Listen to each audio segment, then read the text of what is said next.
Hello guys, good morning po. Ngayon po ay magluluto naman tayo ng kalderetang manok. So ito po yung binili nating manok kanina sa South Grocer. Yan po ano. Malinis na po natin, presko. At ito po ang kanyang mga ingredient. So meron tayo loads na butter. Meron din tayong keso.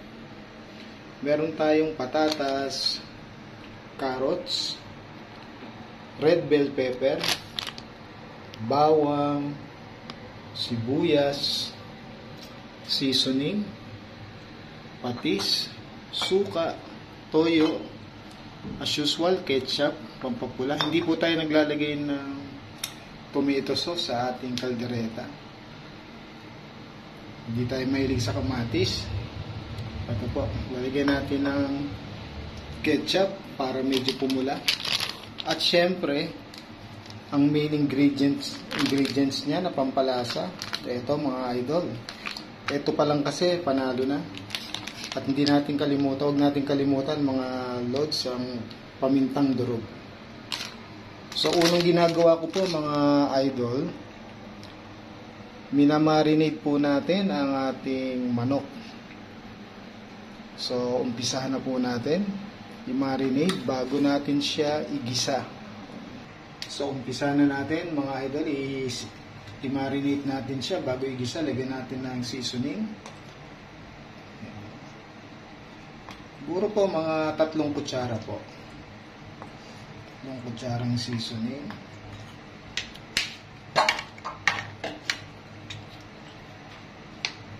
Isang kutsarang patis puro. Ayan, isang kutsara.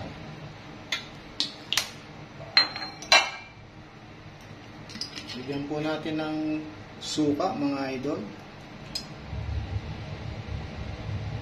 2 kutsara lang mga idol. Lagyan po natin ng toyo.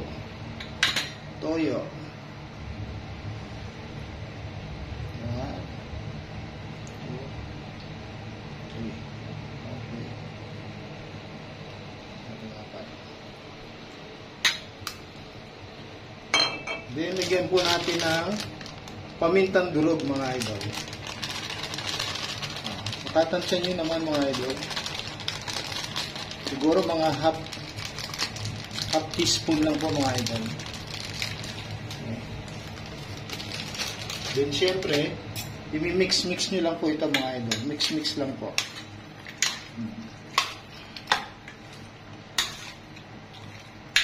Mix nyo lang mga idol.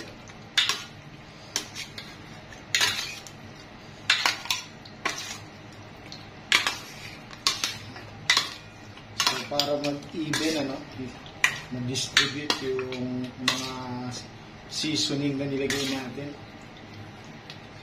at ma-absorb ng manok. So, paminta, suka, toyo, seasoning, patis, yung kondo natin. Bago natin gisa. So, okay na po. Ihanda naman natin ang ating kawali na paggigisahan itong ating manok, kaldereta. So guys, painitin natin ang ating kawali. Yan guys, mainit na. Ilagyan na natin ang ating butter. Yan, butter.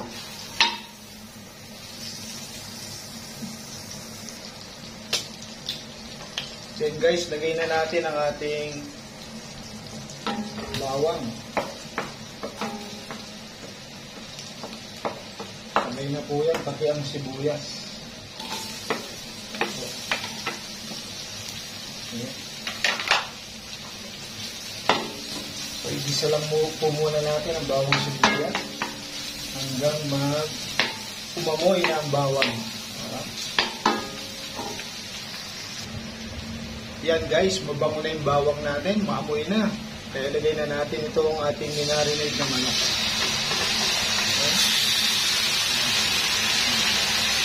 Sangkot siya po natin yan.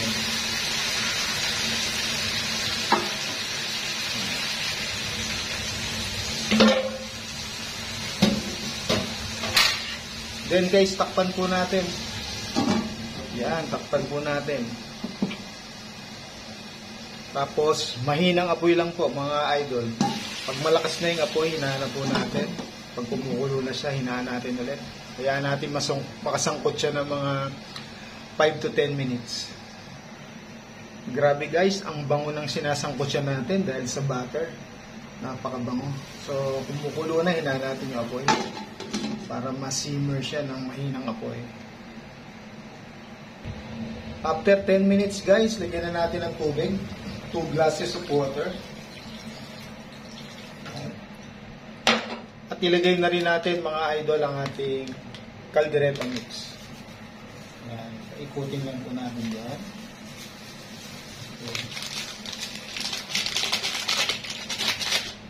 Takpan po natin ulit. Hayaan natin kumulo.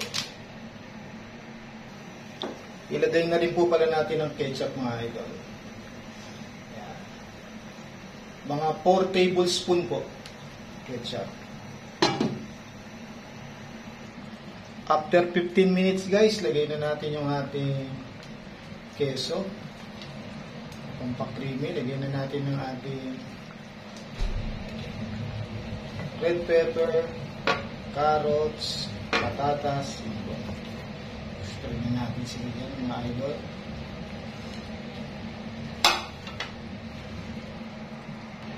Kayaan lang natin silang mag-simmer ulit dyan hanggang sa lumambot at maluto na. So mga idol, after 1 hour, luto na po ang ating kalderetang manok. Yan na mga lods. Ang ating masarap na kalderetang manok.